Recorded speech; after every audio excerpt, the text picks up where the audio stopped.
চলেন ঘুরে আসি ফুলের রাজ্যে। আসসালামু আলাইকুম এভরিওয়ান, কেমন আছেন সবাই? আশা করছি সবাই খুব ভালো আছেন। আলহামদুলিল্লাহ আমিও ভালো আছি।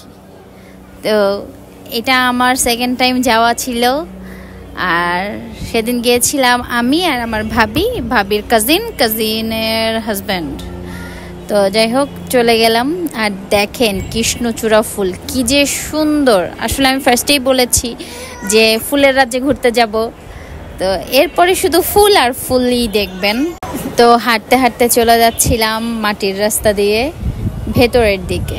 এই যে আরেকটা ফুল, যদি এই ফুলটার নাম আমি জানি না, আর যদি আমি ফুল ভিডিও দিতে যাই তাহলে ভিডিওটা অনেক বড় হয়ে যাবে, সেজন্য আমি ভিডিওটা একটু ফাস্ট করে দিয়েছি।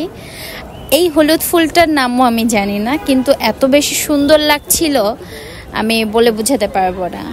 আর ফুল তো সবারই অনেক পছন্দ। আর এই যে হচ্ছে গোলাপ, আসলে আমি গিয়েছিলাম গোলাপ গ্রামে।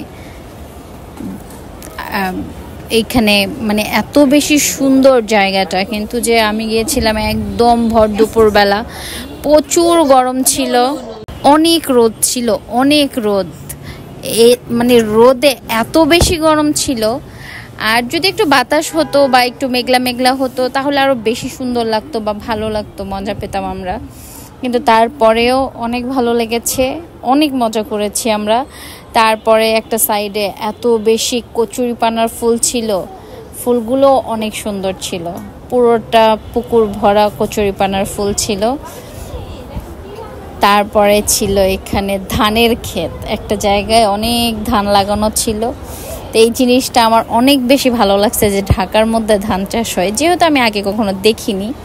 তারপরে যে একটা কচুরি পানার ফুল নিয়ে নিলাম, দেখেন কি সুন্দর এটার কালার।